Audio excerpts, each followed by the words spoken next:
Hello, hello, everyone.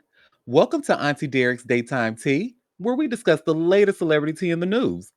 I'm your host, Auntie Derek, and today is Wednesday, October 22nd. So, with me on the mic, I have some fabulous co hosts, my Icy Chili and my gorgeous Moon. Hey, ladies. Hey, hey. Hey, good morning.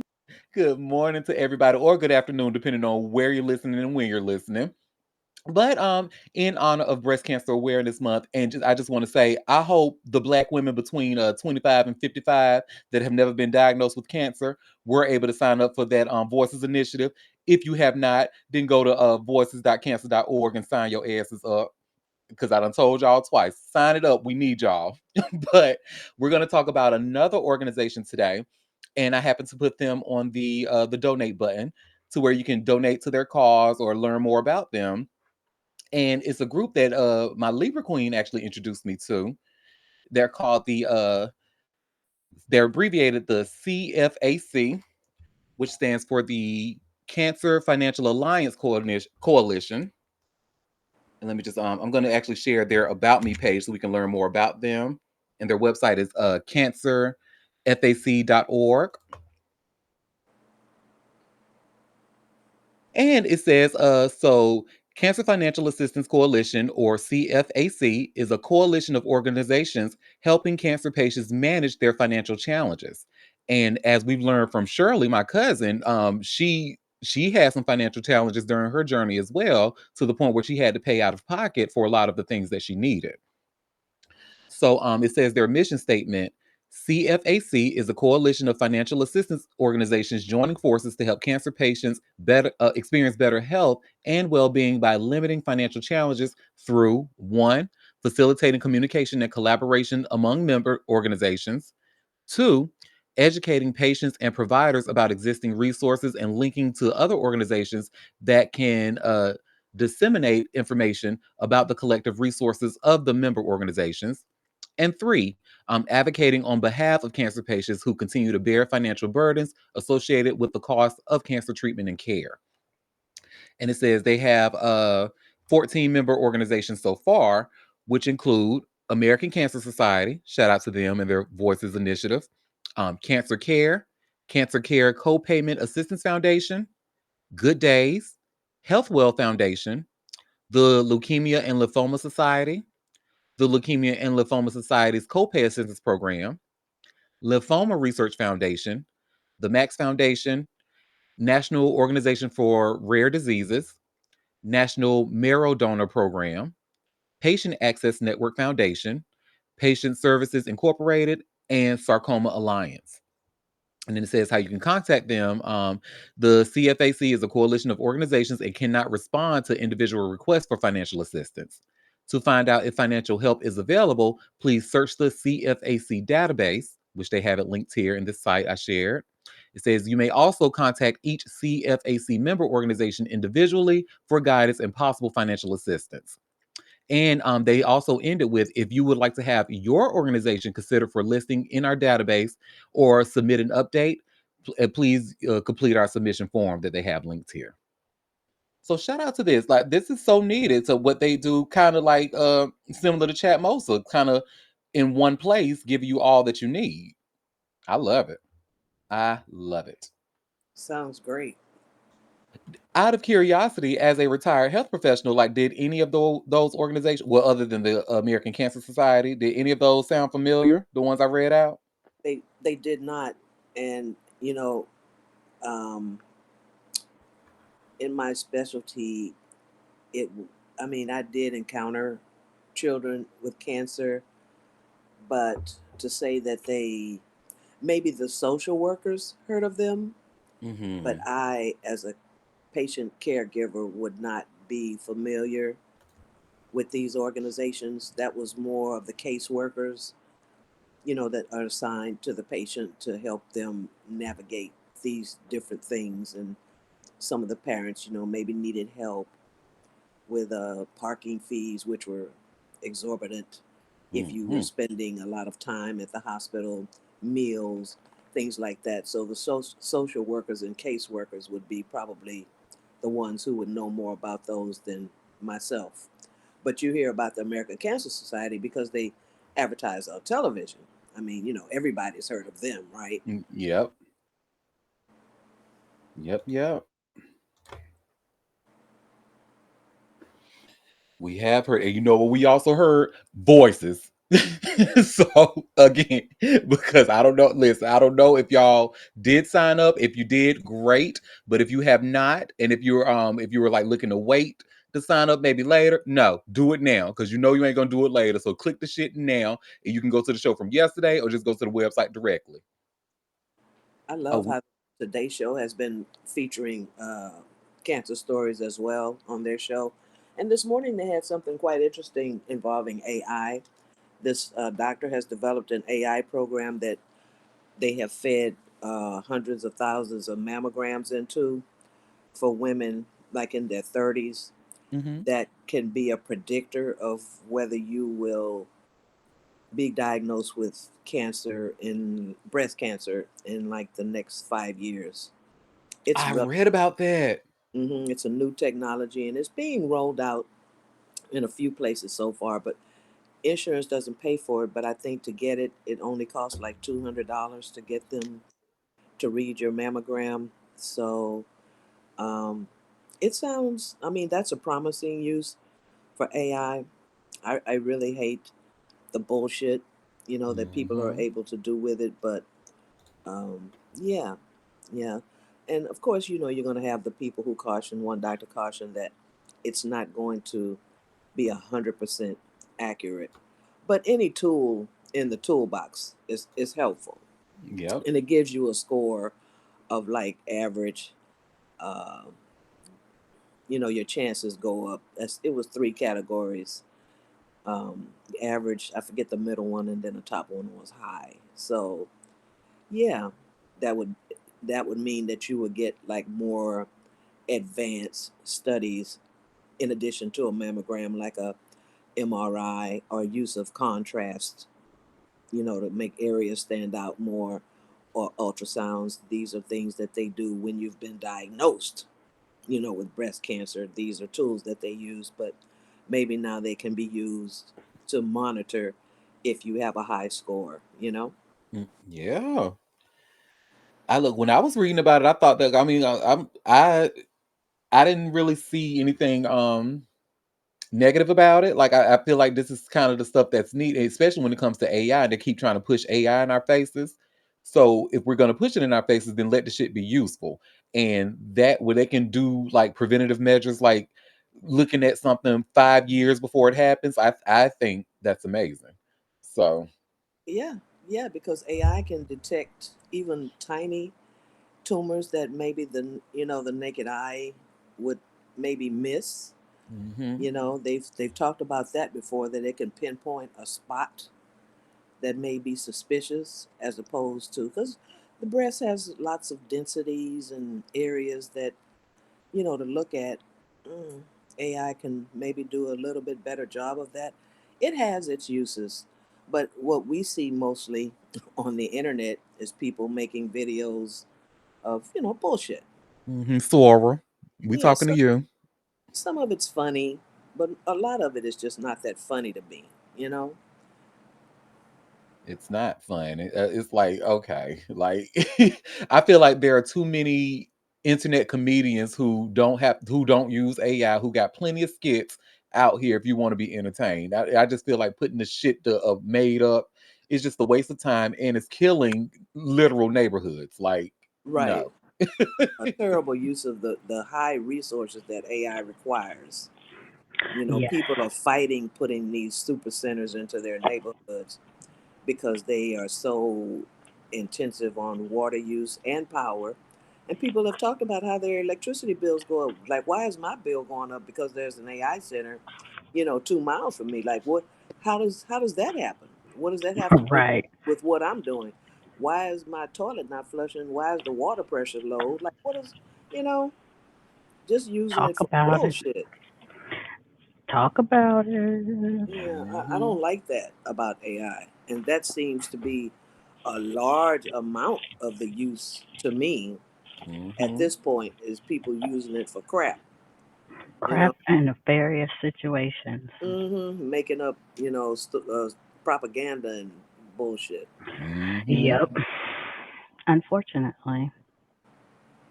We have a comment saying to use it for productivity. Exactly. Like use it, or if you're curious about like certain things, like maybe putting together a list or something. It's useful ways to use AI. But that shit that y'all doing with all the misinformation and the random videos of babies singing Luther Vandross and shit like that, no, we don't need none Right. of that shit. I mean, you seen like three of them. I done seen enough, and they just kept going and going. The little baby skits. Come on now. Hmm. Oh, we have a comment saying I'm part of the cancer genetic testing in UCLA. Nice. And see what I've learned about covering all the organizations that we learned about for this month. I've learned that a lot of them have the same message where they're saying early detection is key. So Yes, like again, that's why I'm like, well, if something like AI can make it an even earlier detection, like 5 years earlier, baby, that sounds like a win to me. So. that is the key to higher survival, early detection, and that's in most cancers. Not all, because even early detection can't stop some cancers, Hmm. but that's a that's a minority. Most cancers, if you catch them early, you can you know have a fairly high survival rate or live much longer than if they caught them later, kind of thing. So yeah, Yeah. Well, shout out to early detection and shout out to the AI that's helping us do it and stop that bullshit with the AI. people aren't people. I guess don't, unless it affects you directly. People are mostly, if it's not bothering me, it's not a problem, kind of thing. Hmm. If I don't experience it, it's not hurting me, but it is really hurting you. You just don't know it. It really is. And y'all better learn that good old saying. That what's that old saying? You better learn how to see the forest for the trees. Mm, Okay. mm-hmm. Nobody's ever looking at the big picture or Mm-mm. future. It's all about right now. Well, a lot of Hmm. them are finding out now, but it's a little late for that. Well, you know what it's not too late for? This tea. Tea time. Yes. Well, the first story I want to go over is, of course, Diddy adjacent. And it's still about that Drewski lawsuit, which I think we've already proven that is BS. But the attorney Ariel Mitchell, and this is the same lady who's suing Diddy, but she is saying like she's trying to bring Drewski's grandma's phone into the equation. And y'all should see where I shared here by way of all hip hop. Drewski baby oil lawsuit gets slippery over grandma's phone. Child, just grasping at straws, it looks like. But anyway, Drewski is under renewed legal scrutiny after attorney Ariel Mitchell accused him of misleading the court about who owned the phone that allegedly placed him in Georgia during a 2018 assault in California. Mitchell, a Miami based lawyer, filed a motion asking a federal judge to reconsider potential sanctions against her in the Ashley Parham versus Sean Combs case. She claims Drewski and his legal team misrepresented his phone records by asserting the number belonged to his mother, when in fact she says it was registered under his grandmother's name. According to Mitchell, this detail is critical because it undermines the court's earlier conclusion that Drewski was almost certainly in Georgia during the alleged incident.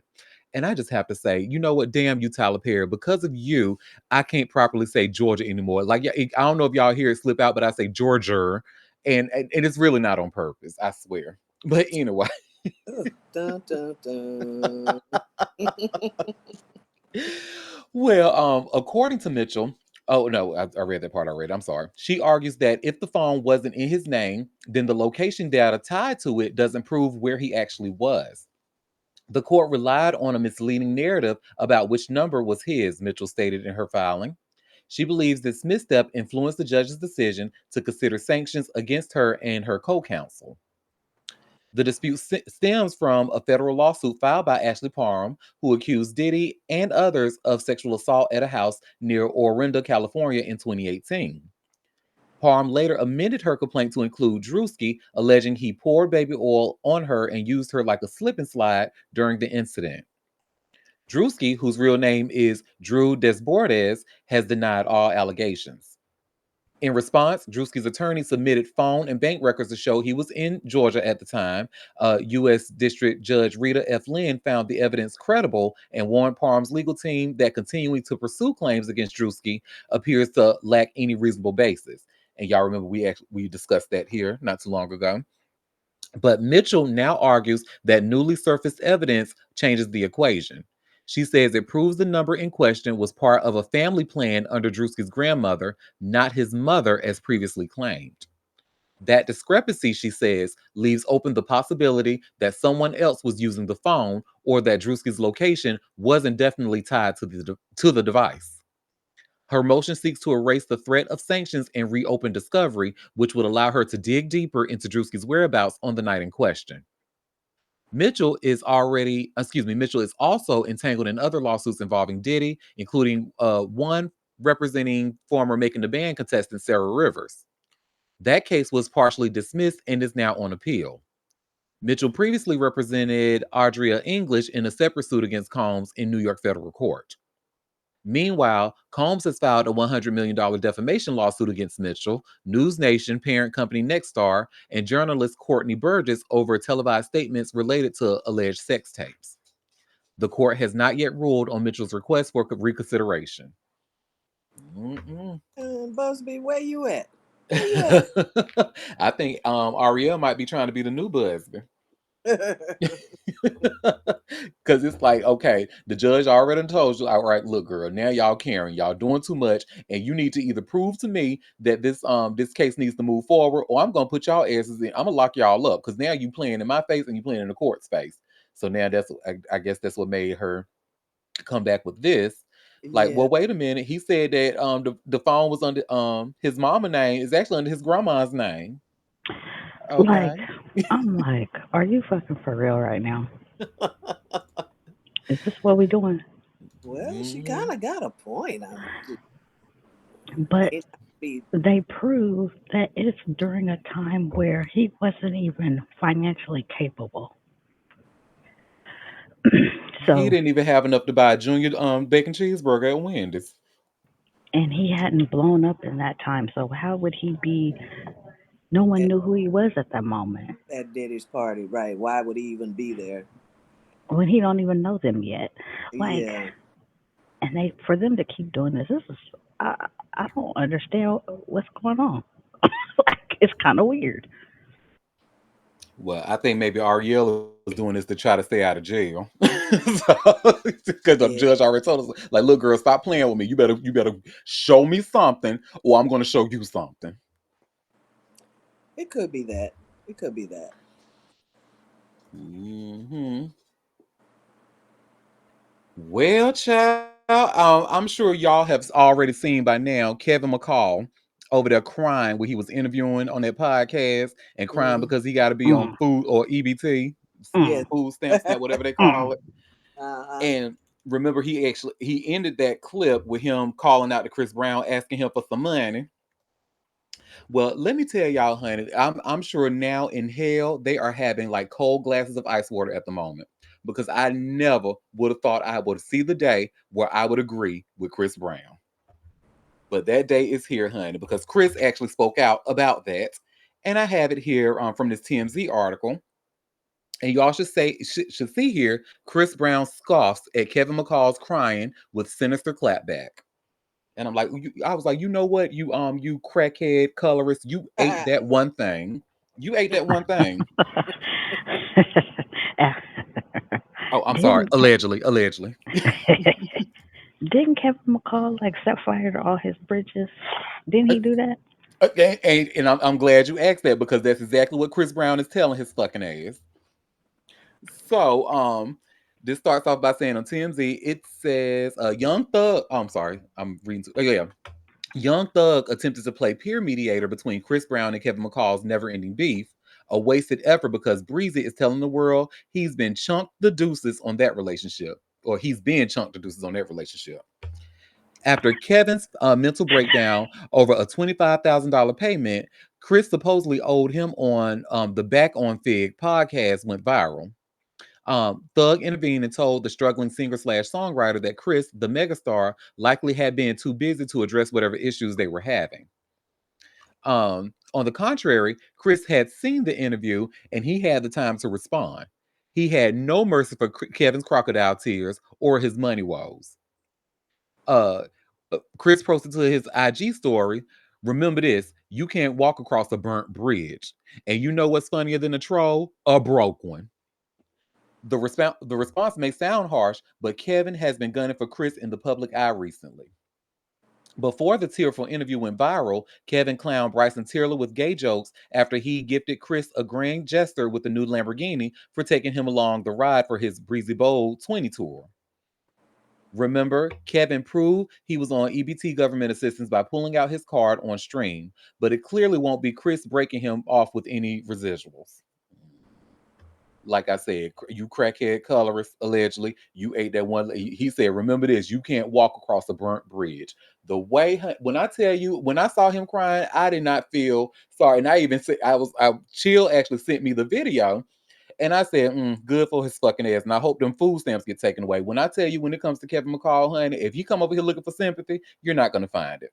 I'm fresh out. You are a terrorist. The way you have terrorized the people in your life, including Chris Brown, including Eva Marcille, including your own mother, baby, I have nothing for you. It's pretty much fuck Kevin McCall with his violent ass. So that's that. That's that on that, child.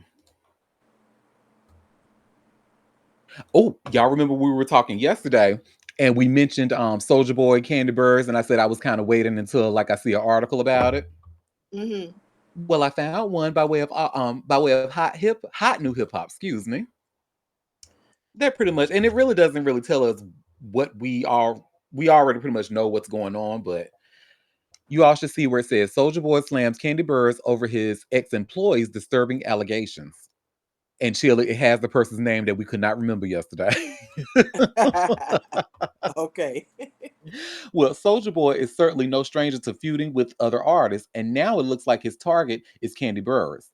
During a recent episode of her Speak On It podcast, she interviewed Charlie Rocket, who worked for the rapper back in 2007. According to him, his experience was far from pleasant. I want to preface, I'm very grateful for Soldier Boy giving me an opportunity, but I'm grateful for the good and the bad. Because at this particular time in Las Vegas, I had not eaten in 3 days. Soldier Boy called me to his room. We're staying at the Bellagio, and he wanted to make a really viral video. He came to my room. He said, come to my room. I'm about to order some room service. And he ordered $1,000 worth of room service, Rocket continued. When he was done, there was so much food left over. I was excited. I saw some chicken fingers and I was like, can I get one of those? Cause I'm hungry. I'm really, really hungry.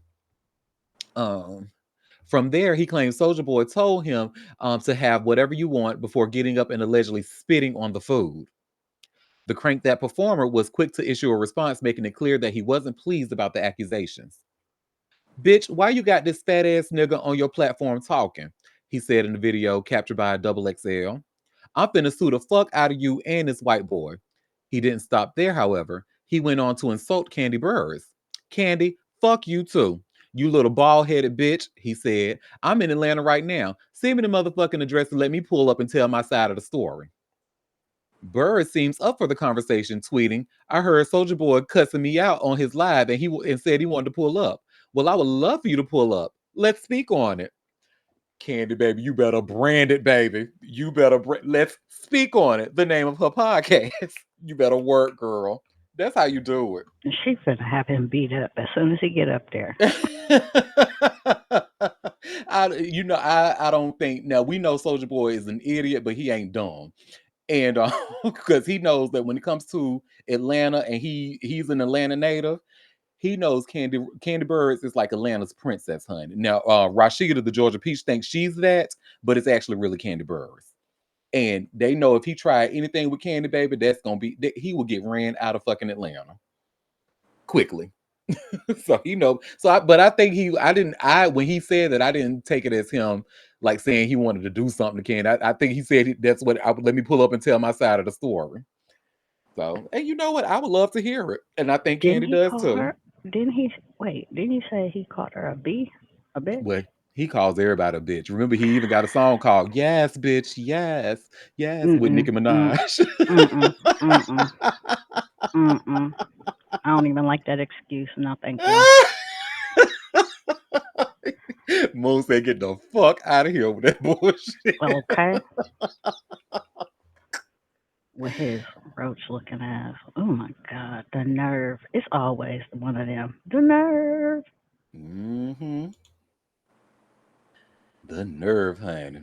Well, while we still talking about Atlanta, this next story, and thank you for Chill to bringing it to my attention. Um, this story here, one of the newbies, one of the new girls from the Real Housewives of Atlanta, Kelly Farrell.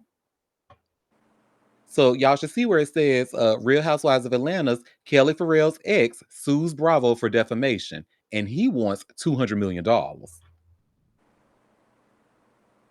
So, Kelly Farrell was a new addition to the Real Housewives of Atlanta last season, but she's already making waves. Her ex is suing Bravo for claims made about him on the show. In court documents obtained by TMZ, Chuvalo Mark Farrell claims Kelly spread lies on the show in a fabricated storyline on the show that he abused Kelly and didn't pay back money.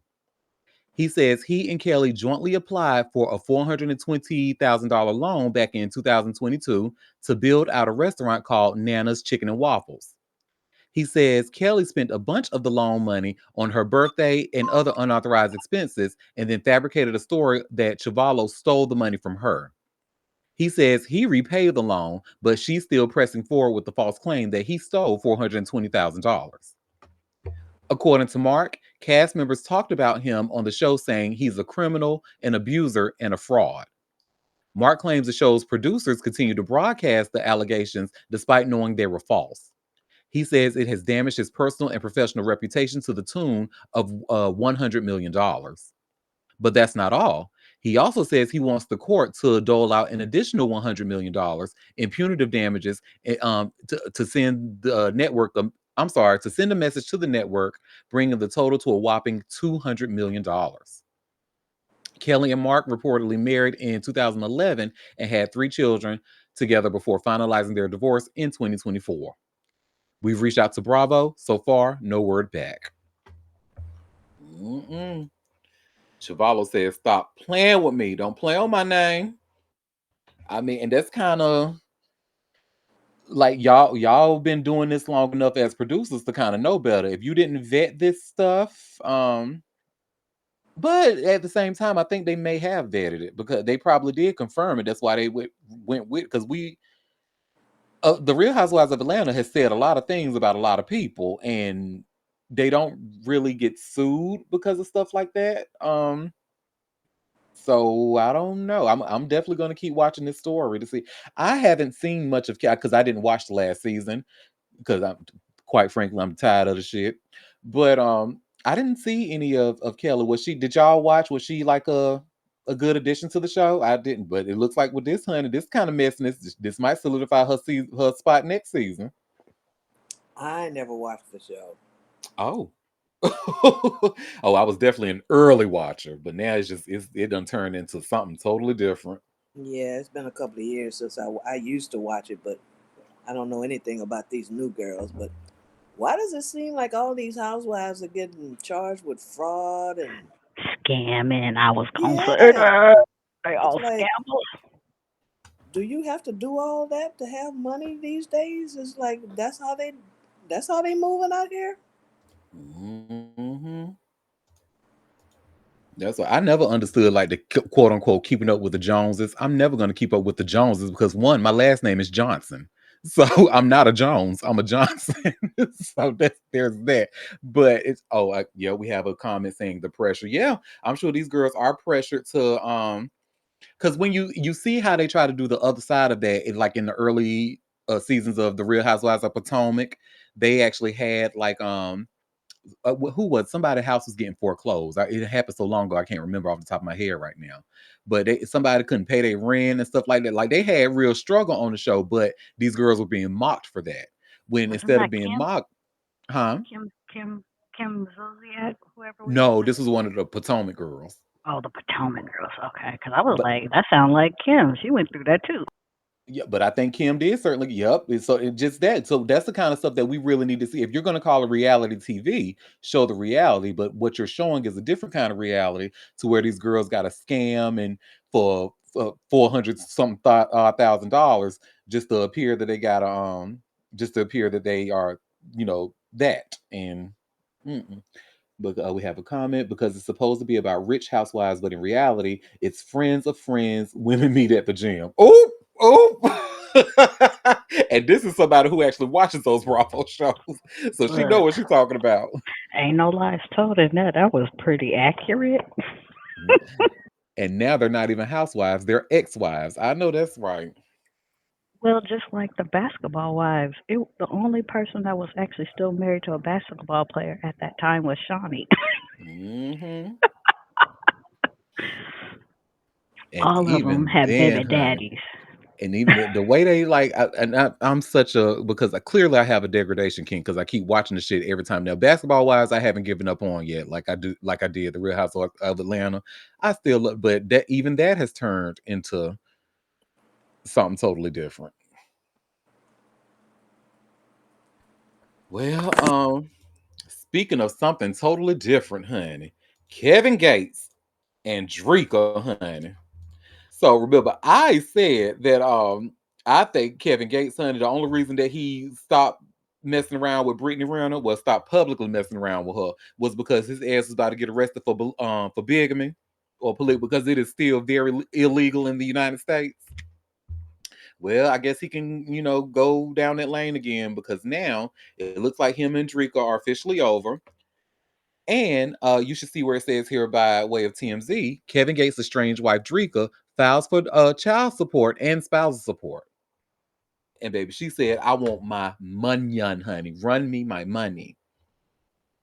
So rapper Kevin Gates is getting dissed in court. His estranged wife Drika is claiming he cut her he I'm sorry, his estranged wife Drika is claiming he cut off her and their children financially. So she wants a judge to order him to pay a ton in child and spousal support. According to legal docs obtained by TMZ, Drika says in late 2021, Kevin started to dismantle the financial foundation of their family when she says he stopped paying for basic family obligations such as property taxes and their children's private school tuition. Meanwhile, Drika says he flaunted his wealth by snatching up 18 luxury vehicles and a $4.7 million estate in Calabasas. Now, according to the docs, their Mississippi farm is in foreclosure after the IRS issued a levy for $7 million dollars in unpaid taxes. She's asking the court to force Kevin to cough up $27,193 per child per month in child support and $46,274 per month for spousal support. According to the docs, Kevin has defended himself by taking the factual baseless position that the two were never legally married. Drika also asked to be designated as the children's primary physical custodian, at least temporarily, as she claims 95% of their time has been spent with her since 2023. The couple reportedly got hitched in October of 2015 and have two children together, Isla, who's 12, and Kaza, who's 11. Drika filed for divorce in July, citing irreconcilable differences. We've reached out to Kevin for comment. So far, no word back. Mm-mm. If you let property taxes go in Mississippi, then you never planned on playing because them is going to be some of the cheapest property taxes in the United States. Are you serious? Be fucking for Mm-hmm. real. He's trifling, and she didn't. She shouldn't even married him. That was, mm-mm-mm. Girl, you deserve so much better. And now he's trying to come out and say, "Well, we weren't legally married." Like, what do you mean by that? Did you not? Is there not a certificate or something? Is it like the Jocelyn and Stevie J marriage that No, never was? no, no. She. That's why he was polygamy. That's why he got. Uh-huh. Yeah, he's so stupid. I mean, honestly, he really is dumb. Yeah. I actually used to be a huge fan, honey. I did, like over the years, especially during his I Don't Get Tired era. I was a fan during that era, but over the years he just kind of he became Y- a fucking weirdo. Yeah, I mean, come on, two phones. That was a cut. He said, "Oh, we have a comment. Fucking fake Muslim bitches." Oop, Ah, wow. look, Ugh, ugh. inshallah, honey. Okay. I mean, there was not a lie told in that either. Hmm. Oh. Well, I remember when one of the times that I went to a Wendy Williams show in the studio audience, because I've been several times. But Kevin Gates was actually the musical guest that day, and he actually performed two phones. So before the show started, long story short, before they kind of trained the people who, how when you were watching Wendy show and the music performer was on, they had like certain people in the audience and it looked like they were dancing to the music and stuff. Hmm. So we actually had to rehearse that. And Kevin, he ran by the song at first. It did say, and then after the rehearsal, the audience got to talk to him. So talking to him, he was actually very, very nice. And I told him his album had just came out at the time, the one that Two Phones is on. And I told him, and I wasn't telling a lie. I was like, I was literally just listening to you before coming here, because we didn't know who the musical guest was going to be until we saw him. And I was like, oh my God, I was literally just listening. So I'm guessing he didn't believe me. He was like, well, what song was you listening to? And I said, oop, one thing I really love is making love to the pussy in front of everybody, honey. His ass fell out laughing. So shout out to him. He was very nice that day, but he's still weird as fuck. Hmm. Auntie, Auntie, you know you're gonna make a moment. Look at you on Wendy's show. Okay. Shout out to Wendy. When I tell you I miss that woman on TV so much, oh my God. Well, honey, Lizzo, I am so when I tell you I know Lizzo is tired of being in court and fighting for her name and for her rights and stuff. Child. Oh, we have a comment. We don't need Wendy Williams show now that we have all of you. Oh, Okay, let's you not hear that, let's Lupe? not no, let's not do that to Wendy. Come on now. She's an icon. Uh, she is an icon. But you hear that, Lupe, honey? If you missing some Wendy, girl, we are the show for you. But Lizzo is now being sued for copyright infringement. And I just shared this TMZ article that talks about it. And you should see where it says Lizzo is facing a new legal battles. She's being sued for allegedly ripping off another artist's song for one of her latest tracks that blew up on social media. According to a new lawsuit obtained by TMZ, the GRC Trust is going after Lizzo and her label Atlantic Records, claiming the singer sampled and copied parts of an original composition, Win or Lose, We Tried. It owns without permission. GRC claims Lizzo's 2025 release of going into October, also known as Good Jeans, dropped on TikTok and Instagram earlier this year, and they claim lifts both instrumental and vocal elements from their copyrighted work. A rep for Lizzo tells TMZ, "We are surprised that the GRC Trust filed this lawsuit. To be clear, the song has never been commercially released or monetized, and no decision has been made at this time regarding any future commercial release of the song." The lawsuit goes on to claim the parties tried to reach a deal to sample the work but never reached an agreement. The trust is suing Lizzo and her label for copyright infringement, saying they knowingly used the composition for commercial gain without paying for a license. The trust wants damages and an injunction blocking the exploitation of its song. It's not the first song controversy for Lizzo. Her 2019 hit Truth Hurts sparked a dispute after the producers claimed they co-wrote the song, while singer Mina Lioness said Lizzo lifted its viral 100% that bitch lyric from her 2017 tweet. Lizzo ultimately credited Mina. Mm, that girl can't catch a break, honey. But you and your team knew better. You and your team, from what I got from this article, y'all already you were trying to work up a deal so that way you can use and sample the song or whatever. Cool, cool, cool. Y'all didn't reach one yet. So what you tried to do was go around that shit and say, "Oh, let's just release it as a little snippet. Let's just put it on my Twitter with my millions of followers so people can see it." And and let's just act like we didn't do anything. Oh well, we didn't do no any we didn't be monetized off of it. We didn't have any commercial gain from it. Y'all know y'all trying it. And Lizzo, honey, I usually be on your side, but this ain't you. You tried it.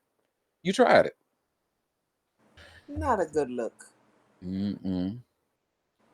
And speaking of, I was actually trying to see what came of that because I think that lawsuit with her dancers, I think that's still because the last thing I was able to find about it was a People article that came out in July, and I wasn't sure if we talked about it or not. But then I'm like thinking about the kind of show that we are. I'm almost sure that we did talk about it. But is talking about how Lizzo became. Do y'all ever remember me saying that Lizzo said that she's very paranoid and isolated? Yep, I remember talking about this. She said she was very paranoid and isolated amid sexual harassment lawsuit. And she pushed everyone away and stuff like that. So that's the last article I read about it. And from what I understand, they still trying it. They still let me see where it says. According to the publication, uh including an allegation where Lizzo fat shamed one of her dancers, were thrown out. However, the overall case was allowed to move forward. So a couple of charges were thrown out about the dancers saying they were fat shamed and attacked and stuff like that. But it looks like the rest of the case was able to move forward. So I guess once we get new information, I will certainly share it with you all. But you were wrong about this song though. When you sit there and tried to really, they didn't tell you that it was okay. You tried it. Yeah, I just always found that quite interesting because Lizzo was big and they were talking about she was fat shaming them, and I was like, that just seems odd when all of her publicity was about her having big women and inclusivity in that. That was always weird to me. Like, was she, or that's just y'all saying that? Because that It don't make was no sense. it was very weird, and from day one, y'all kind of remember from day one because when I saw the two dancers and then their lawyer appear on TMZ, like the story that they were telling, just it was not making sense. Like you were asking right now, and it wasn't Lizzo who was fat shaming the girl; it was her dance captain who they said was fat shaming them. What they also said it was Lizzo who made them go out to a like a cabaret or a burlesque bar somewhat, and they said one girl was popping like ping pong balls out of coochie and something like that, and they just felt so uncomfortable and all this and that. They said that it kind of compromised their Christian beliefs and stuff like that. I'm like, okay, well that's one thing, but then they went on to say that the dance captain was doing some weird Christiany shit to them. Like they were saying like they were being fat shamed, and then the girl was just like overly religious, and I'm like, well, hold up now, y'all just said y'all were the religious ones and y'all just felt the way about going to this burlesque place, but now you're saying that the dance captain was being like it was just too many whole. And I'm like, to me, I That was live very by contradictory. Yeah. right. I live by 1 + 1 = 2. I do not try to complicate things. I like to simplify them, and that was just too complicated to be simplified. Uh, Oh, speaking of something that's too complicated to be simplified, honey. This whole Uncle Ray and how he was coming out talking about how, he pretty much had to finance DMX's funeral, and it was a really nice woman named Jermaine, and who Uh huh. pretty much but what else he say? Swiss Beats, Rough Riders, nobody help.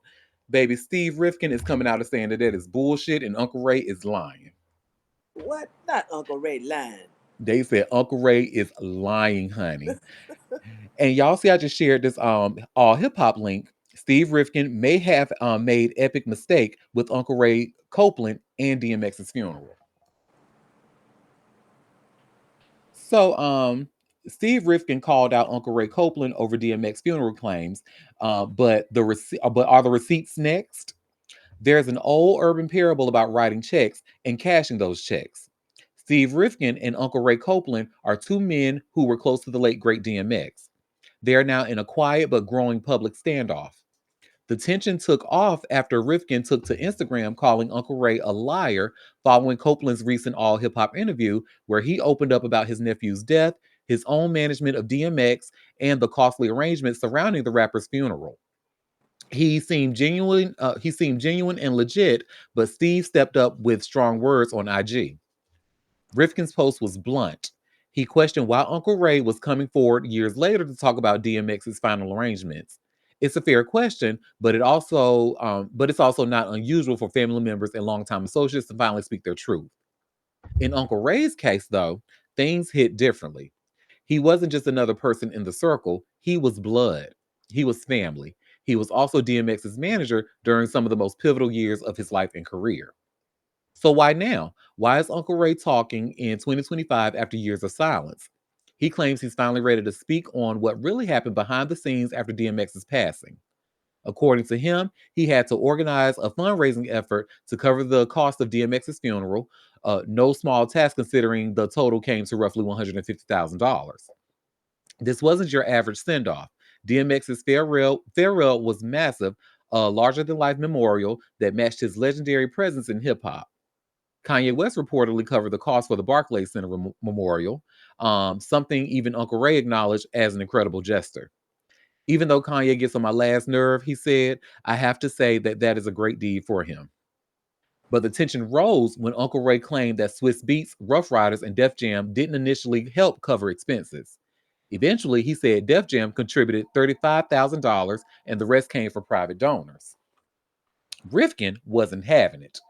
The longtime music executive, shout out to Loud Records, who managed DMX in his final chapter, jumped online and flat out called Uncle Ray a liar. He also specifically said that Swiss kicked in 80% of the funeral expenses and continues to support DMX's family. That statement immediately created confusion because Uncle Ray never denied Swiss's ongoing support for the family. His comments were about the logistics of timing, who stepped up financially during the funeral planning. Now, sources tell All Hip Hop that this dispute might not end quietly.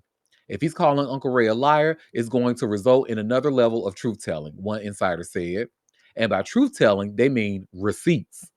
The word is, Rifkin may not have any, while Uncle Ray reportedly has plenty. Whether this blows over or escalates remains to be seen. But one thing is certain, Uncle Ray's interview wasn't some random grab for attention. It was emotional, raw, and deeply personal. He openly cried. I felt that. He lost a nephew, a superstar, and a friend all in one blow, and was left to help orchestrate the farewell for one of hip hop's most iconic tortured souls. It's easy to get lost in the back and forth, but at the center of it all is DMX, a man whose life, legacy, and impact deserves peace. The people around him clearly still didn't care, even if the truth is tangled up in grief and pride. Mm-mm. Well, you know what, honey? I want to see these receipts, honey. Like I am Whitney Houston. I want to see the receipts, honey. Let's bring out the receipts, honey.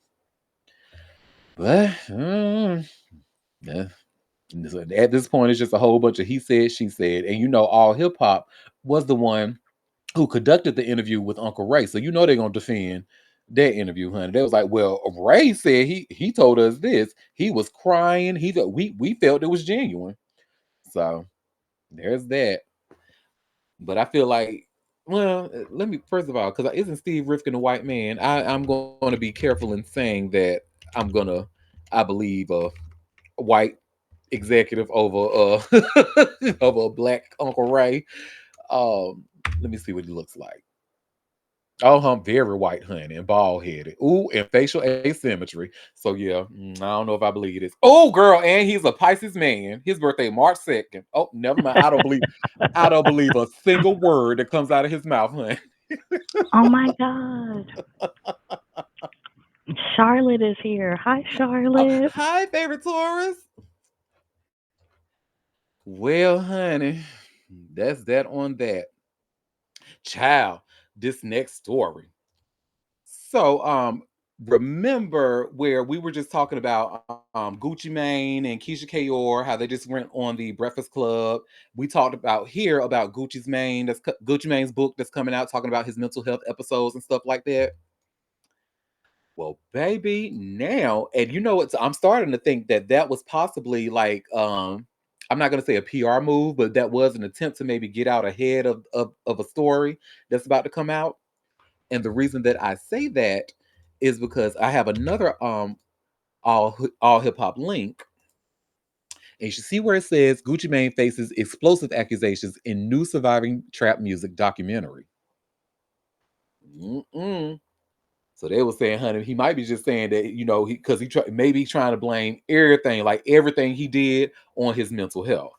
Well, we'll see. But Gucci Mane and a disputed rap legacy take center stage in surviving trap music. A new documentary diving into the murky beginnings of Atlanta's trap movement and the fallout with his early crew, SYS. The 90-minute film, Surviving Trap Music, the untold story of Gucci Mane and SYS, is heading to the festival circuit and revisits the early 2000s when SYS, made up of Gucci Mane, Fortray, Bolo, Cold Blooded the Don, and South Boy, pushed mixtapes through East Atlanta. Directed and produced by South Boy, the documentary mixes unseen footage with pointed claims about betrayal and ownership of Trap's early sound. At the heart of the film is a long-lasting, excuse me, at the heart of the film is a long-standing accusation that Gucci Mane walked away from the group just before the release of Icy, the hit record that launched his solo career. Members of SYS claim the song came from their catalog. Gucci refused that in rare archival footage featured in the film.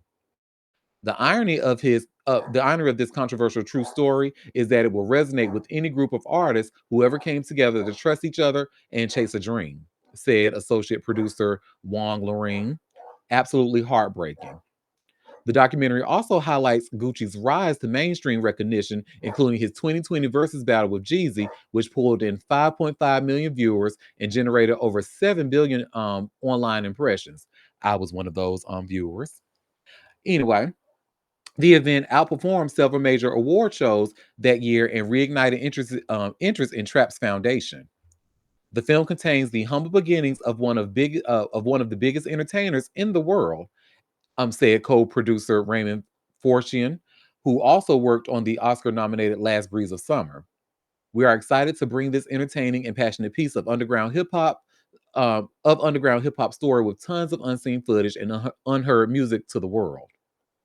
Emmy-winning cinematographer Ben Mesker led the visual work on the project. The team is currently planning a North American festival run and is in talks with streaming platforms for global distribution. A trailer is now available at southtrapmusic.com and the film's Instagram page. And they actually have the trailer here in this article as well, but it's about 3 minutes long, so you all can watch that on your own time. But it does look interesting, and I'm definitely gonna be tuned in and watch it however I can. I hope I ain't got to go to a festival to see it. I hope I can stream it on some platform. Look, I'm gonna just go ahead and be like Suge Knight. You got something you want to say? You got a story to tell? Come on over to Chat Mosa. You ain't got to worry about your people being all up in your podcast, all in the videos. Come on Oh, over to Chat Mosa. I love it. Oh, child. Well, speaking of Suge Knight, he's actually talking, saying that he was ready to break Dr. Dre's draw. He break Dr. Dre. Shit, this is a tongue twister. Break Dr. Dre's jaw over Eve, the rapper. So he was ready to do it over Eve, but not for Miss Chalet, the mother of his. Okay, anyway. Um, so I have another link here by way of all hip hop. And you see where it says here, Suge Knight was ready to break Dr. Dre's jaw for rapper Eve. Well, Suge Knight stirred up old industry drama and revisited his admiration for Eve during a recent sit down with The Art of Dialogue, where he danced around dating rumors and took a verbal jab at Dr. Dre. Knight didn't confirm a romantic relationship with the Grammy winning rapper, but made it clear she still holds a special place in his memory. I still got love for Eve today. I like gangsta bitches. I like bitches that's about their money, about their life. They fight for what they want, he said. The conversation was sparked by a claim from Eve's memoir, Who's That Girl, where she allegedly said she dated Knight to get back at Dr. Dre for dropping her from Aftermath Records. Knight didn't directly address that claim, but referred to Eve as the homegirl when speaking with evident admiration. All Eve had to do was nod her motherfucking head, and I would have broke Andre's motherfucking jaw. Knight said, referencing her fallout with Dre. Eve signed to Aftermath at just 17 years old after impressing Dre during an impromptu audition in Philadelphia. He flew her to Los Angeles and added her to his roster early in the label's formation. However, that partnership didn't last long. According to Eve, her youthful impatience and constant demands to record frustrated Dre. She admitted she reportedly showed up to his studio sessions uninvited, which eventually led to her being dropped. Knight suggested Eve's early struggles weren't due to her talent, but rather industry politics. Eve is a survivor. I think Eve's platform and Interscope was smaller than her. And she was so ahead of the game in her lyrics. And when she knew what she wanted to do, it was probably jealousy. It probably got jealousy involved in it. And that's probably what happened, he said. Knight went on to compare Eve to Cardi B, calling them two of the same baddest bitches around, and added Cardi B is still the best to ever do it. Well, we are all entitled to our own wrong opinions, I'll tell you that. But Well, I feel like that was a little bit of they gave a little bit of timing because wasn't her first label like her first label or first crew Swiss Beats, Rough Riders. I thought she went to Dre after, and she was well over 17 after that. yeah, so it looks like she tried to make a name for herself at Aftermath first before what I got from this article, if I'm reading it Mm, correctly. okay. Uh, okay, so she was with them, got dropped, blew up with Rough Riders, and then went back to Dre, and I still don't never got think released. I don't know. Is that what happened? I don't. That's a good question, girl. Cause I'm like, I feel like that timeline is messing with me. Cause I'm like, I was there. Like what? Like I remember her dropping with Rough Riders. Hmm. I mean, I don't know. That seems crazy. Whatever. Mm-mm. Well, Suge, that is a married woman, honey. You ain't gonna leave her alone. Second thing, I'm tired of him trying to stay relevant. Come on now. Just do your time and be quiet. Oh, he gonna always be relevant, honey. And you know that Aries King is gonna do everything Mm-mm. but be quiet. Mm-mm. Mm-mm. Mm-mm. Mm-mm. You know he is batshit crazy. And remember, honey, so my gorgeous moon's opinions do not reflect the opinions of Auntie Derek's daytime tea. Here we want no smoke with you, Aries King. Cause when your ass get out, I know he is coming for motherfuckers, and I don't want to be one of them. Look, by the time he get out, never mind. He gonna be in a wheelchair. Let's just say that. Oh, oh, I don't know about that. yeah, Well, he was me in a neither, girl. wheelchair in court, wasn't he? I think that was a game. You think Yeah, that he was was a trying to ruse? sell it. Mm-hmm. Hmm. Go ahead, favorite Taurus. When he does get out, what do you think his first meal is going to be? A Big Mac? Pussy, and then a Big Mac. He gonna get him some pussy, hopefully from Eve, allegedly, and Oh, then gonna please. have him a Big Mac. Okay, okay. See, no, you crossed the line now. That ain't gonna never happen. Okay. Well, a She man can dream. look, she with a billionaire. I know you fucking lying. She ain't finna mess that up. Yeah, and I don't blame him. Well, honey. Well, speaking of messing things up, honey, it turns out our first lady, and I hate to call her first lady, but I mean she is what she is. But it looks like she's messing up other people's book deals, honey. So Michael Wolf, Hmm. are y'all familiar with him? He's an author. He is, yep. Or he's a journalist. Oh, A little bit. Well, we about to learn a little bit more about him today, honey, because y'all see where it says here by way of TMZ, Melania Trump sued by journalist Michael Wolff over Epstein threat letter. So, Melania Trump is being dragged into a legal battle with journalist Michael Wolff, who has filed a lawsuit accusing the First Lady of threatening to take legal action against him over public statements he made linking her to pedophile Jeffrey Epstein. According to new court documents obtained by TMZ, Wolf says Melania sent him the October 15th letter demanding he immediately retract certain comments he made to the Daily Beast for an article that ran on the news's outlet's website. Wolf told the Daily Beast Melania was very involved in the Epstein scandal and could be the missing link in President Trump's ties to Epstein, among other things. In the letter, Melania's attorneys promised to initiate legal action against Wolf for over $1 billion in damages if he failed to issue a retraction and make a full apology to the First Lady. Gary, Melania's lawyer. Gary, please. No, no, girl, no. Exactly. There's pictures, honey. There's pictures. We seen Child. it. Exactly. Melania's lawyer said Wolf had until yesterday to make good on their demands, but Wolf chose to file a suit against Melania instead. Wolf argues in his suit that he's done nothing to defame Melania because he did not write the Daily Beast article or headline, and some of his statements were taken out of context by the reporter. We've reached out to Melania's reps. So far, no word back. Child, Exactly. sit your ass down somewhere. Her A silly billion ass. dollars. What damages? More damage than the pictures we've seen? Well, was she talking about a billion USD, or was she talking about the currency where she's from originally? Maybe she was talking about that current. Maybe she wanted a billion of that, her Yeah, home currency. Zimbabwe currency or something, because she came in $1 billion. Monopoly money. Right? Go ahead, favorite Taurus.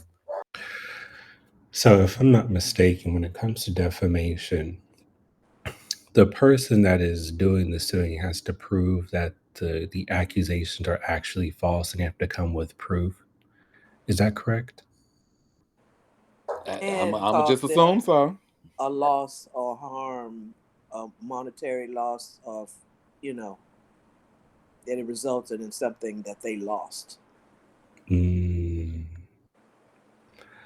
yeah, I think I think she would have been better off just being quiet in this regard because the way they are doing the Simone Biles to not let these documents be released, it's like we know they don't want to snowball. We already know they don't want it to be confirmed at all. Like it's exhausting, you know. But I have a I have a strong inclination that those things will come to light sooner rather than later. Somebody's going to get pissed off. It's like, oops, sorry, it leaked. I'm hoping the girls tell it because they've threatened to tell if the files don't come out. They know who was there. Well, Hmm. Dufresne's biography has come out, Oh, it came and out today, didn't it? yeah, or yesterday. She didn't. She still didn't name certain people um, that she talked about. So I'm sure the fear of spilling some of these names is Yeah. highly real. Because one of them she referred to as he was an ambassador or something like that, The one who and beat she her. was yeah the one that was very savage with her. Yeah, Mm-hmm. and she still wouldn't say who it was. So there's some probably very, very deeply powerful people. This is like out the movies, like craziness. Craziness indeed, honey. And it's funny that you mentioned Gouffre's name because our next story is actually about a regular Andrew. So they you remember how they actually want a regular Andrew to come over here and talk like bad, but they can't subpoena him because he's not a U.S. citizen. So what they're trying to do, well, what one person is trying to do is just invite him. Let's invite. Let's talk. We all we want to do is just talk. That's it. So you see where I just shared this TMZ article. Prince Andrew, excuse me, regular Andrew, to be invited to Congress to give evidence in Jeffrey Epstein case because he's not a prince. Well, actually, when I put that clip that I did the other day about him being regular Andrew, because the palace said that they renounced his title and duties, his royal duties and everything. So, but somebody put in my comments, oh, he's still a prince. I just said, is he though? And they said yes. So I mean, they know better than me, honey. I don't live over in the So UK, so what? We can still call him regular, he's still regular Andrew to me, honey. and It he is. can't be called Prince in public. Yeah, There's we only know he's one Prince. that we It's recognize. Okay, yeah, it's not Andrew. It ain't Andrew. It it's ain't that William. it's that homophobic one that we love dearly, who played the hell out of some instruments and showed his ass. That's Yeah, the prince we recognize. one. And Prince Harry. That's it. Them the Oh only yeah, two him too. princes. Literally Not showed his his brother. ass. Not It, his brother. Yes, he did show his ass, literally, in heels. Yeah. So cute. Well, Prince Andrew, excuse me, regular Andrew has had a rough time lately. First, he stripped himself of his royal titles. Now he's on the verge of being asked to testify before Congress in his about his alleged association with late pedophile Jeffrey Epstein. Andrew, as you know, was linked to Epstein after an infamous 2001 photo surfaced showing him standing with his arm around teenage Virginia Giuffre, one of Epstein's most prominent victims who died by suicide this year. Ooh, sorry, computer froze a bit. So, in the pic, Epstein's girlfriend and confidant, Ghislaine Maxwell, who was serving a 20-year prison sentence for child sex trafficking, is standing behind him with a smile. Ever since the release of the photo, Andrew has been in the doghouse with the royals and trying to dodge legal pitfalls. Now, Stephen Lynch, a Massachusetts Democratic representative on the House Oversight Committee, wants to invite Andrew to the U.S. Congress to talk about his purported involvement in the Epstein scandal. The congressman says he's positive an invitation will be extended to Andrew to appear before the committee, but the prince will not receive a subpoena because he's a UK citizen and by law, US subpoenas have no legal effect in the United Kingdom. So Andrew has the final say on whether he comes before the committee. Lynch and fellow committee members have been poring over documents related to the Epstein files to determine why Epstein received a 2008 plea deal for his sex crimes to hold anyone else accountable who's implicated in the offenses.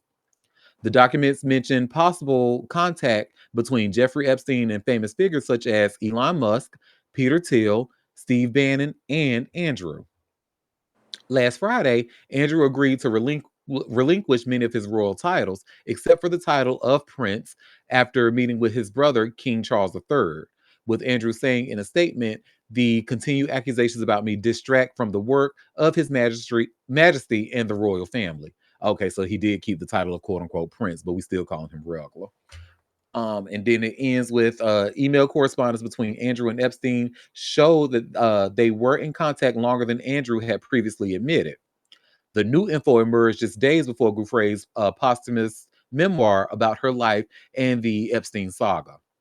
In 2019, Epstein hanged himself in a federal lockup while awaiting trial on charges of child sex trafficking. Mm-mm. You know how we can settle this? It's regular Prince Andrew. There we go. Okay, okay, okay. He's still gonna be regular. Regular. A regular degular bitch, honey, who likes kids, allegedly. And it says, rapists giving speeches is exhausting. Like, how many rapists do we have to hear from? Give power to, give access to the law, like a right, like exactly, exactly.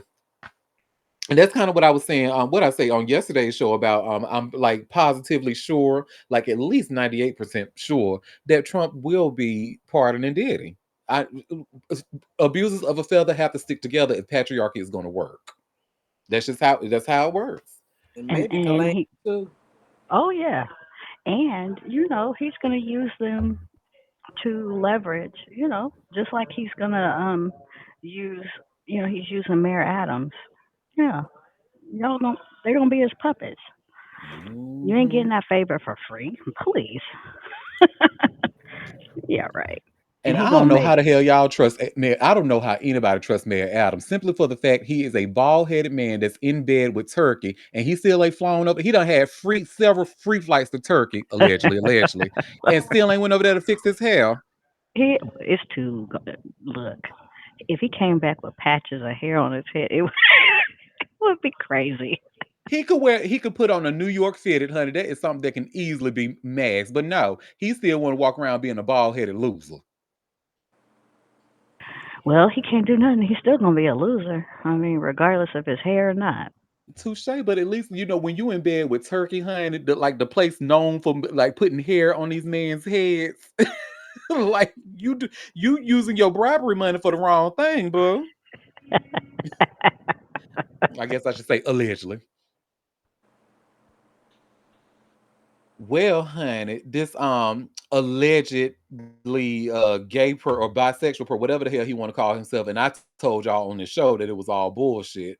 But Tyler the Creator Child, he is in hot water and he out here trying to delete his series of anti-black tweets that he saw or that's been appearing all the I've been to try to tell y'all about him. I said, do not trust this damn crazy ass Pisces man. He is crazy and he's sitting there trying to act like he's gay to get in spaces that he should not be in. I've been in this life a long time. I know what real homosexuality, real bisexuality looks like, and he does not.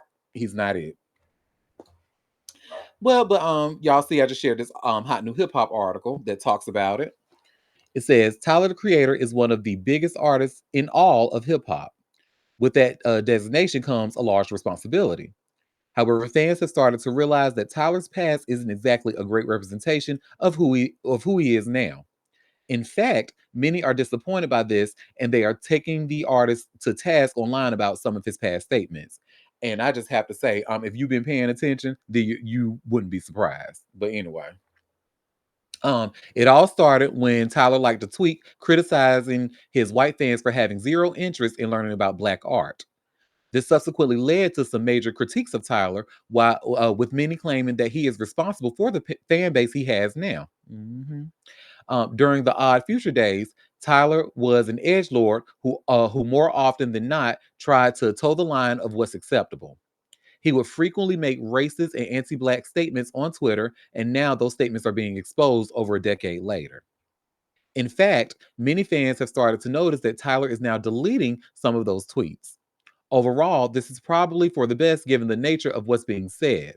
Some see it as an act of guilt, although perhaps he is just simply embarrassed. Mhm. Ultimately, the damage has seemingly already been done. They have here that you can find screenshots of some of his past anti black sentiments. These tweets do not look good at all, and it's easy to see why people would be offended. Even if Tyler has changed for the better, some fans are looking for accountability and acknowledgement of wrongdoing. Some are simply doing this to point out the hypocrisy in Tyler's anger with his white fan base. Whatever the intention may be, there's no denying that this has been the biggest story in hip hop throughout the weekend. Only time will tell whether or not Tyler speaks out about it. In the meantime, fans will only continue to dig harder for old tweets. After all, Tyler used to be quite active on the platform. And you know what? So I just have to say, I've been on Twitter since 2009. You can search high and low, baby. You can go over the river, through the woods to grandmother's house. You go in your little Red Riding Hood, and you will not find any anti-black tweets from Auntie Derek. And you want to know why? Because I'm not fucking anti-black. This bitch is. He is, and he's trying. He's has been, and he still is, and now he's trying to sit there and I guess zhuzh up his image because it's not in to be a bigot now.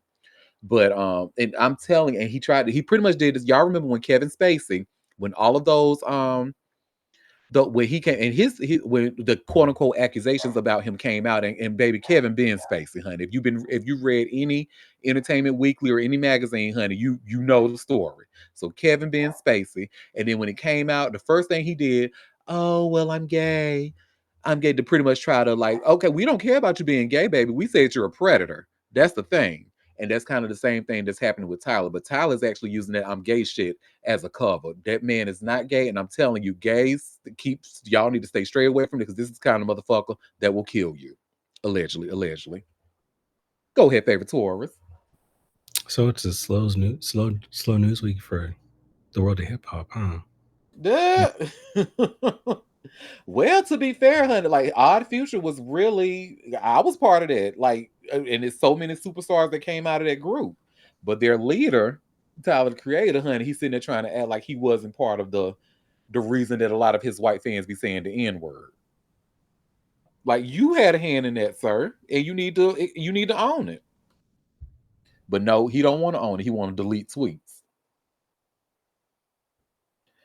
So that's that on that child. Enough of him.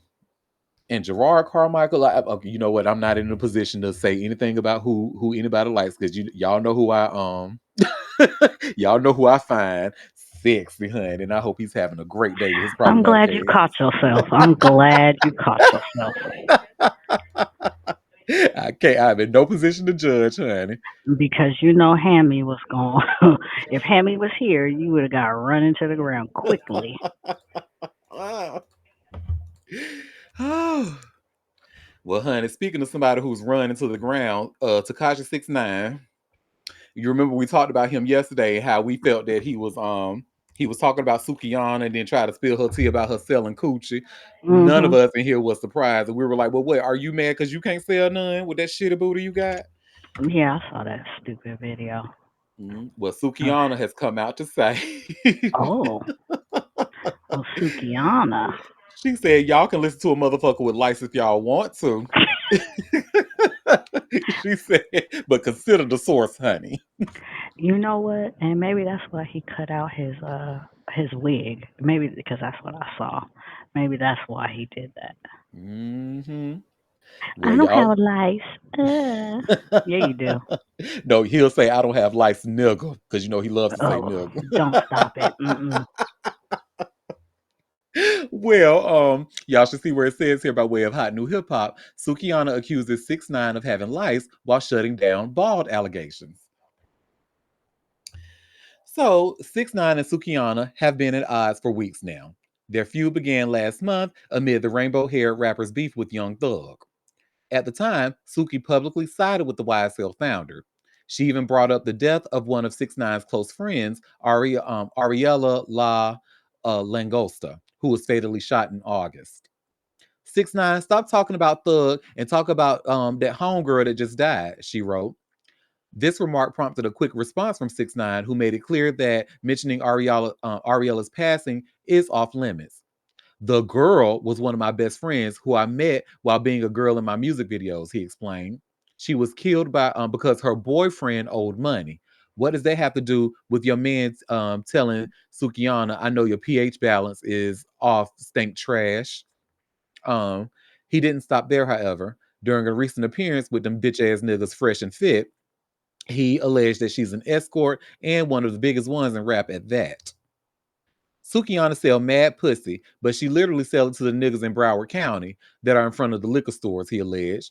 I'm dead ass, and she be lying. I know plenty of delivery boys that fuck that. Yesterday, he even unveiled his natural hair on Instagram, clapping back at wig critics and earning a reaction from Sukiyana. Tag a bald headed girl, he wrote. These girls are bald, talking about I had to cut all my hair because it's damaged and starting over. No, you're just bald. I do this because I want to. You do this because you have to. In a video shared by Live Bites, Sukiyana made it clear that for her, this isn't the case. She even hopped in the shower to do so, flaunting her own long, natural hair. My hair is down my back, and my hair is longer than his dick, she added. He do got some hair, but he also got lice. This is child. Well, there you go. She is not bald. Her hair is down her head. You know that's her real hair, hun, because the last thing you going not what you not gonna see is a black woman getting into to no damn shower, and she knows she got weave in her hair, honey. You will see a shower cap. But the fact that she put her real hair up in that shower water, oh, it's hers. Because you know black women don't play. How do I know this? Because my mother has been doing hair as long as I've been alive. And I've been sitting in them salons, honey, and look, reading these magazines. That's how I know so much shit about these celebrities, honey, reading all the magazines and shit she had up in Well, that's that on that. So enough about Sukiana's coochie hair, and definitely enough about 6ix9ine's lice. Um, let's see, I got two more stories left. This next one, I have a feeling that y'all are not going to care about this, but Finesse Two Times was actually arrested like due to a big ass drug bust, but he's out now. See, look, the silence done told me everything I need to know. But I just shared this link from All Hip Hop, and y'all should see Memphis rapper Finesse Two Times free from jail after massive drug bust. So, Memphis rapper Finesse Two Times is a free man after he was arrested in Dallas Fort Worth on Monday. The 33-year-old artist faces 8 separate charges, including possession of controlled substances from penalty groups 1 and 2. He also faces charges for marijuana possession and tampering with evidence. The most serious charge involves tampering with physical evidence. This felony suggests Finesse Two Times may have tried to destroy or hide materials during the investigation. Another count accuses him of possessing prohibited items while in custody. Court records show Finesse Two Times faces two counts under penalty group 1 or 1B. These typically involve high risk drugs like cocaine or opioids. He also has 2 charges under penalty group 2, which often include substances like ecstasy or hallucinogens. Additional charges include misdemeanor marijuana possession under 2 ounces. Under 2 ounces? Bitch, I can smoke 2 ounces. Never mind, this ain't about me. Finesse Two Times also faces a count for possessing dangerous drugs, usually prescription medications without authorization. This arrest marks Hampton's second drug related incident in Texas within 2 months. In 2025, Smith County authorities arrested him during a traffic stop in Tyler. According to arrest records from the September incident, Finesse Two Times was driving a red Corvette when officers pulled him over for not wearing a seatbelt. Police reported smelling marijuana and spotted a hand rolled blunt in the ashtray. During that search, officers found zero point 0.7 ounces of marijuana, 12 oxycodone pills, and 7, I'm going to tear this word up, y'all, methylphenidate pills. Hampton's girlfriend, Haley Buckingham, was also arrested in that incident, and they both made bail on September 20th. Look, he better stop playing with them Texas people, 'cause one more time and they ain't gonna let him out ever. For real, you better take that big ass dick, honey, and go back to Memphis, honey, where you belong. Didn't we find out that that word you tripped over wasn't that ADHD drugs? Remember? Oh, yeah, yeah, yep. Thank you for reminding me. Mm-mm. Child. Well, that's that on that, honey. And this last story, honey, I could not wait to talk about this shit, honey. Marvin Winans. I have to say, all them whinings are weird as fuck, honey. I'ma say it. They weird as fuck. Yes. Tomato, tomato, tomato. I got you. Hello. But y'all should see where just shared this TMZ article. Marvin Winans confronts church members after she doesn't cough up $2,000. Child, mm, mm, mm, mm. Pastor Marvin Winans wasn't exactly preaching to the choir when he confronted a member of his congregation about a donation because he's come under fire for his actions at his Perfecting Church's recent Day of Giving event in Detroit. Here's what went down. Winans reportedly made a request for $1,000 plus $1,000 from congregants, many of whom formed a line to present him with their donations, according to BET. However, a parishioner presented the pastor with a donation of $1,235, and he quickly responded by stating she hadn't been listening to what I'm saying. During the Sunday event, Winans explained he'd asked for a total of $2,000 from the congregants, and when the parishioner said she'd work on getting him the remaining $800, he quipped, "That ain't what I asked you to do." Wow. The pastor's actions went viral on social media Monday, and he was criticized by plenty of folks who felt as if he called out the parishioner in front of the whole congregation. Mm-mm. Perfecting Church had, and listen to this, y'all. Perfecting Church has reportedly been fundraising to complete its building ever since the early 2000s. Although actual construction on the church's site has been intermittent for decades, according to the Michigan Chronicle. Still, if Winans' project doesn't pan out, he can always fall back on music. He's been a gospel singer for several years, and he collaborated with Justin Bieber for the hitmaker's seventh album, Swag, which was released back in July. Winans is also the guy who emceed Whitney Houston's funeral services in 2012. And he's also a fucking weirdo. Just like who is it? Is BB and CC his sisters, or I know they Yes, related? yes. Honey, because Hmm. you got BB who's a Trump supporter allegedly. Not excuse me. Well, BB too, but BB and CC both Trump supporters allegedly, and then BB likes to beat on women allegedly.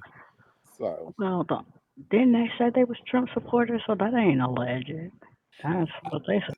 CC actually tried to go around it. She because her ads, how we found about her, she appeared in that Trump ad back in 2020.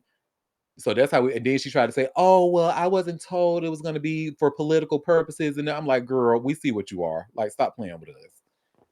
But I do have, so I'm going to see what Favorite Taurus has to say. But after we finish with Favorite Taurus, I'm actually going to show a response because that woman, the parishioner, has actually come out to say, to respond.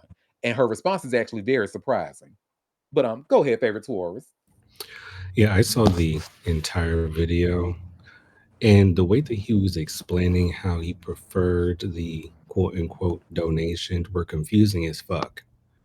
And so I watched it 3 different times. So I was like, why is he getting his panties in a twist when this lady in this fucking economy is going to give you your congregation $1,200 towards the air quotation building fund? It didn't make any sense to me at all. But no, all the Winans are fucking weird, including they got two, well, the whole family sings, right? They had a sister duo back in, I believe it was like the early 2000s or the 1990s, late 90s, excuse me. And they flat out was on Showtime at the Apollo or one of those televised shows, like straight up singing a homophobic ass gospel song on national television. Oh, child. And CC Winans, I would never thought I'd see the day when I say this, but she is of a similar caliber of another singer, and I'll leave that alone. And I oop. And I oop. And I think that other singer that if I'm picking up what you putting down, honey, it's that the one who said "Let God be true" quickly. Is that the one? Well, no, I'm talking about the one that wears the blonde synthetic one. Oh, yeah. Well, yes. But see now this response though, honey. I'm just when I tell you, I was just kind of like because even Marvin Sapp, along with this parishioner's response, Marvin Sapp even tried to clean up what he said, tried to do, pretty much playing a line in our faces because we just read what happened. And if y'all want to see the video of that incident, we can play it here as well. But I think TMZ pretty much did a great job of describing it in detail. But we are going to watch this response. So give me 1 second. Let me share my screen. And it was actually Phil Lewis who shared it on his Twitter earlier this morning. Let me rewind. Clear up a major misunderstanding that's gone viral on social media. On Sunday, Pastor Marvin Winans hosted a day of giving. Members of Perfecting Church were asked to donate $1,000 and raise another $1,000 to help finish the new sanctuary in Detroit and support their community programs. Pastor Winans asked those giving $2,000 or more to come to the front of the church first, with others following, from the largest donors to those donating as little as $1.62. But one member, Roberta McCoy, went viral after someone posted video of her coming to the front with less than $2,000, claiming she was rebuked by Pastor Winans. I spoke exclusively with both Pastor Winans and Roberta McCoy, who says she's been attacked online since that video began spreading. You're the woman in that viral video. Right. He did not rebuke you. He absolutely did not rebuke me. Now, there's a difference. There was a correction because let me clearly state that Pastor gave instruction on the lines to get into. I was calling because the whole church was giving, and it was our day of giving, and the whole church was coming, and we didn't want people standing, the mothers and all that, so I was calling them by increments. And we had someone that had given out of before, and I corrected it, and I told everybody to listen and come when you call, and that's all that was. Roberta told me Pastor Winans personally apologized to her. She's been a member of Perfecting Church since 2013 and has given faithfully over the years and will continue to do so. Do y'all see how, I mean, just playing in our faces, right? That is not what happened in that video, sir. And then you see how she was just so quick to defend him. Oh, well, no, the pastor didn't rebuke. But look, for crystal fascism to work, honey, it requires your undying loyalty. And she's doing what she's been taught or what she's been conditioned to do. So I shouldn't be surprised, but I was a little bit surprised by that response. I'm like, he literally publicly disrespected her, and she's just ready to jump up at the first opportunity to defend his weird ass. Child. Go ahead, favorite Taurus. It's not at all surprising, considering how convincing these pastors are when they cherry pick Bible verses to feed to the congregation, but I digress. The thing is, the whole notion of having people stand and get in line and then to show about how much they give is kind of the opposite of what is supposed to happen in terms of the gospel that he's attempting to preach.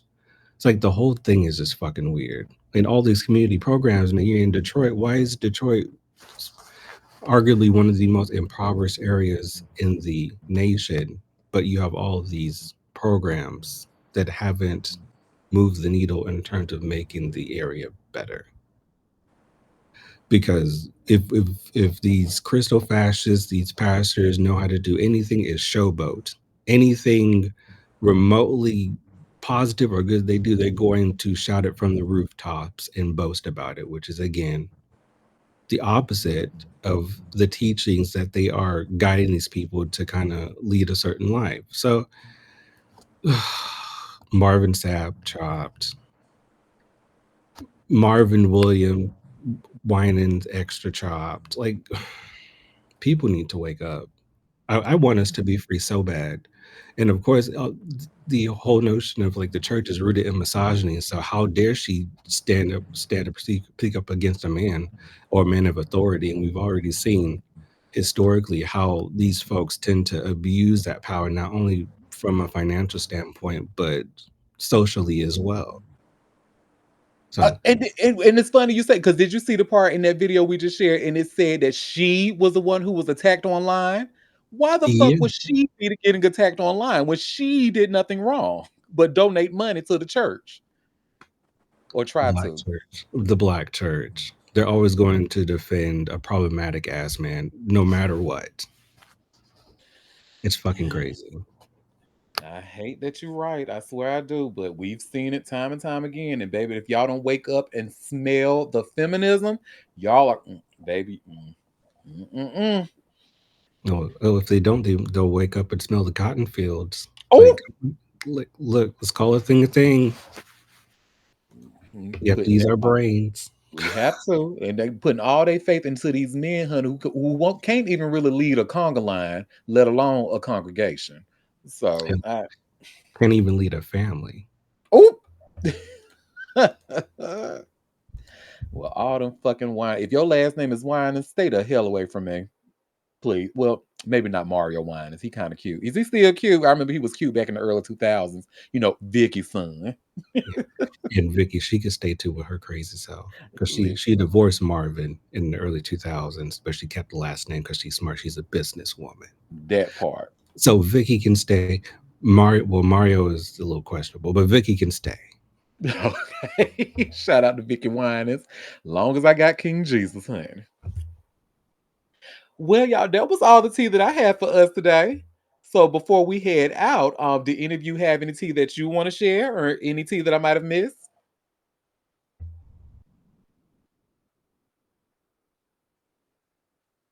Look, I want to make sure I wait a little bit because I want what happened the last time when I was like, y'all got any tea you want to miss? Well, okay, it was great. Well, but y'all, thank you for taking time out of your busy day to come and sip tea with me. We will be back tomorrow at 12:30 Eastern Standard Time for a live show. Do not forget to send me your breast cancer awareness organization so we can talk about them here on the show. You can send them to me wherever you see me on social media, or you can email me at auntie@auntiederek.com. In the meantime, you all have a fabulous rest of your day. Bye, everybody.